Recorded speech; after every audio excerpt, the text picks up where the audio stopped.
Pode fazer. Senador, pegando um gancho nisso, quando a gente olha, pesquisa o seu nome, são várias as suas ponderações em relação ao Supremo Tribunal Federal. Você citou 2 pontos aqui, uma alteração dos legitimados para a DIN e essa DPF do Rio. Para além disso, no seu entendimento, quais seriam soluções para a gente evitar um eventual ativismo do Supremo Tribunal Federal ou, usando um termo seu, essa sobreposição do Supremo Tribunal Federal em detrimento ao Legislativo, por exemplo?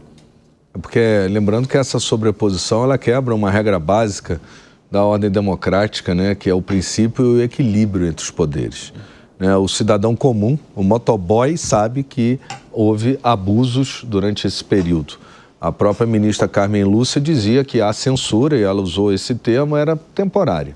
Né? E a gente está vendo, a gente viu ela se agravando e por tanto tempo da maneira como ocorre.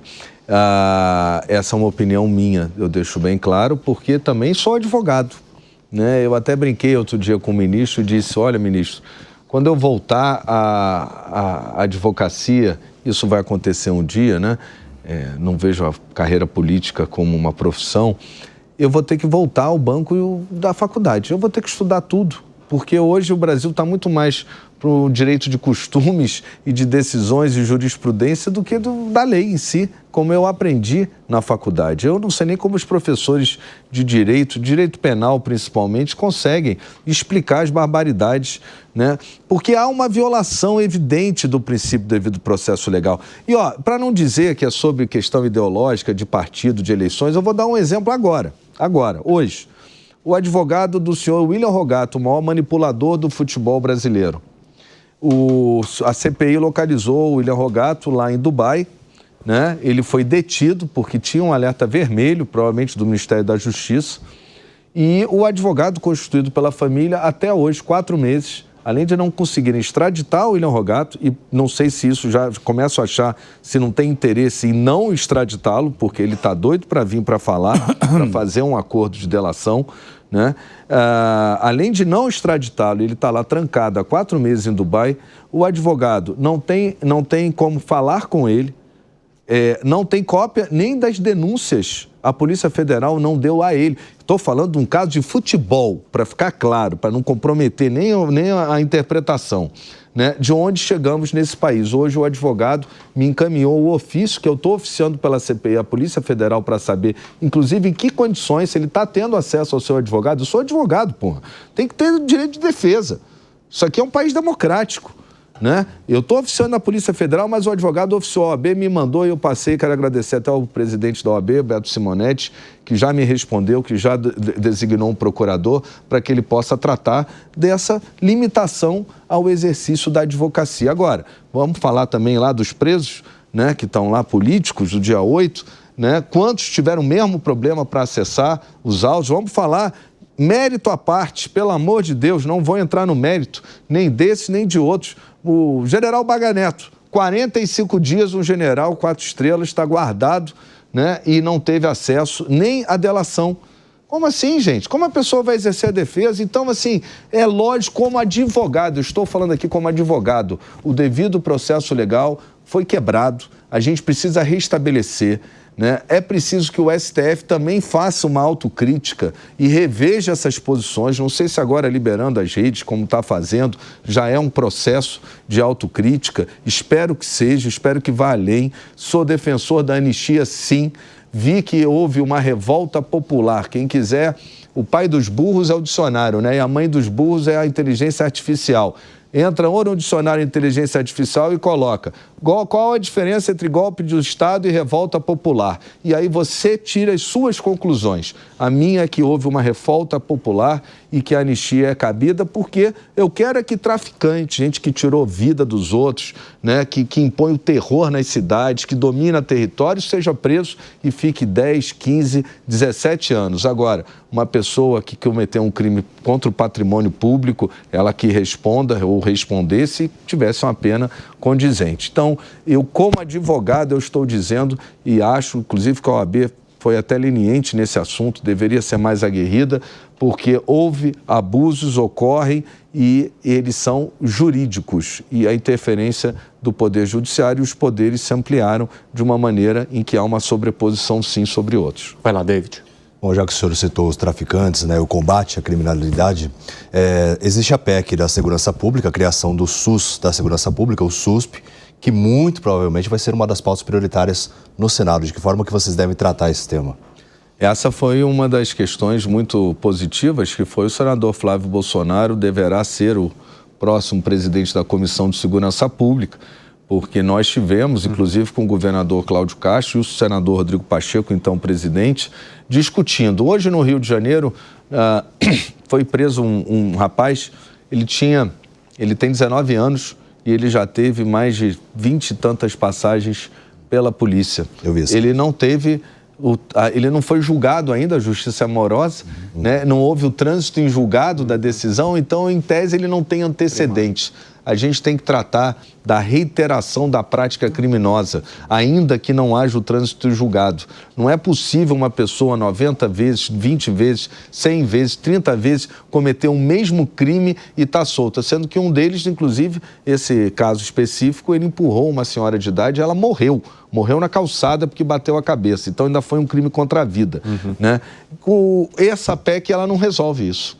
Ela, na verdade, ela centraliza, parece a reforma tributária, ela centraliza tudo no governo federal, né? O governo federal, ele tem sido leniente. Eu fui secretário de Habitação no Rio de Janeiro e vocês se lembram, houve a tomada do condomínio Minha Casa Minha Vida lá atrás de Guadalupe, foi filmada ela, né? E isso acontecia com muita frequência, inclusive a gente gerou uma portaria da territorialidade para poder pegar essas pessoas que eram expulsas da casa e irem para outro empreendimento. Porque se botar o cara no mesmo empreendimento, ele vai morrer, porra. Né? E a gente conseguiu avançar com isso.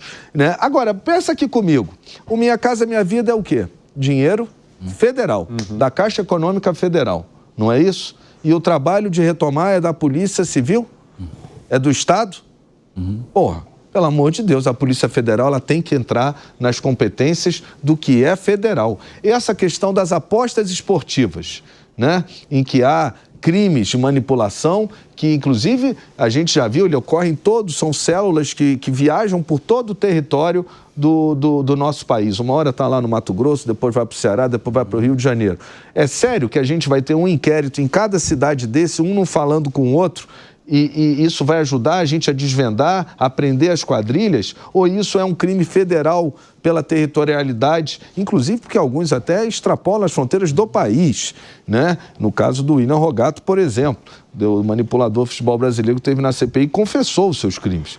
Então, assim, tem crimes que são federais e a Polícia Federal ela é incapaz de cuidar dos próprios crimes que acontecem, das rodovias federais, onde ocorre o roubo de carga no Rio de Janeiro diariamente, que é um problema para o nosso comércio, né? A Federação do Comércio tem se posicionado, a CNC. Mas o ministro Lewandowski quer justamente isso, a integração. Ele defende. Mas ele já pode fazer, ele não precisa de uma PEC para isso. Ele pode fazer isso. O que é recurso federal, o que tem um sistema, né, uma quadrilha, o que envolve o país todo, ele já pode fazer, ou ele não pode conter a entrada de fuzil que entra, como disse o governador Cláudio Castro, pelas fronteiras do nosso país. Senador, mais rapidamente, o senhor mencionou a DPF das favelas e a gente viu uma crítica agora recente, quando o julgamento foi retomado, do prefeito do Rio de Janeiro, dizendo que o governador estaria utilizando essa ação como uma desculpa para não também promover operações que poderiam ser realizadas e que seriam importantes para combater o crime nesses locais. Como é que o senhor avalia essa crítica? O governador critica a Polícia Federal e o governo federal, que também não está errado, né? Porque deixa os fuzis entrarem. O fuzil não brota na terra do Rio de Janeiro. Ele está lá porque ele chegou pela fronteira. A maioria, ele mostra lá, inclusive, de diversos países, né? O que faz a Polícia Federal? Né? Então, assim, a gente tem que parar com o jogo de empurra, isso eu concordo. Mas você acha que o governador também empurrou? Não. Na verdade, o governador, você imagina, para ele dar uma ordem para um policial subir uma comunidade onde é um território completamente hostil e de difícil acesso, não só pelas barricadas que foram proporcionadas pelo ministro Fachin à DPF, que durante a pandemia não deixou aí ninguém subir, e foi isso. Na pandemia ninguém subia. Sim. E hoje a gente vai lá, tem trilho de trem pela comunidade inteira que ninguém anda, o cara tem que chamar um engenheiro para poder tirar o trilho, não é mais só o policial, não, tem que trazer um engenheiro junto, soldador, né? Então, isso é o que se criou, né? Ele pode fazer? Pode. Agora, ele tem que dar segurança, o governador, para os seus policiais, né? O papel do governo do estado, ele tem que ter segurança jurídica. O problema da ADPF maior é que ela tirou a segurança jurídica do governador, e o governador não pode hesitar se ele vai enfrentar, como disse o próprio ministro Alexandre de Moraes, a bandidagem armada. A polícia tem que estar fortemente armada. A gente não pode defender que uma pessoa possa andar na cidade, como acontece no Rio de Janeiro, com um fuzil pendurado. E você vê pessoas de motocicleta na linha amarela, né? Na Cidade de Deus, ali na praça, é todo dia. Você anda ali na Avenida Brasil, você vê as pessoas de fuzil. Se você pegar uma rua errada, você já cai dentro, né, do QG do crime, todo mundo armado de fuzil. Ninguém pode achar isso normal. Para você enfrentar um bandido de fuzil, que não é uma pistola, a pistola está na rua para os gansos ficarem assaltando, roubando celular e assaltando moto, né? Vamos falar a verdade, o que tem é fuzil, e o fuzil tem que ser enfrentado, não tem outra maneira. Você não vai pedir para o cara largar o fuzil com uma pistola ou desarmado, né? Assim, eu acho que mundo vivem os ministros do STF, sinceramente, porque acham, ainda estão aí num processo de ressocialização da cabeça deles, soltando milhares de presos da rua, que é o que eles vão fazer agora. Gente, pelo amor de Deus, então o problema é o presídio? Vamos construir mais, vamos reformar. Olha o que aconteceu. Não estou defendendo a maneira, não estou entrando no mérito do Bukele, não. Mas eu vi um vídeo lá com os presos todos trabalhando. É isso que a gente quer. Não sei se a maneira que a gente vai conseguir fazer isso, né? A gente vai demorar mais tempo para fazer da forma correta, democrática, republicana, garantindo os direitos e tal. Mas todo mundo quer o preso trabalhando, não é o preso solto. Ele tem uma dívida com o Estado, né? A pessoa que desafia um policial militar, ele está desafiando o Estado. O cara que atira num policial, o policial é o primeiro que põe o peito na rua para todo mundo aqui poder trabalhar, ou não?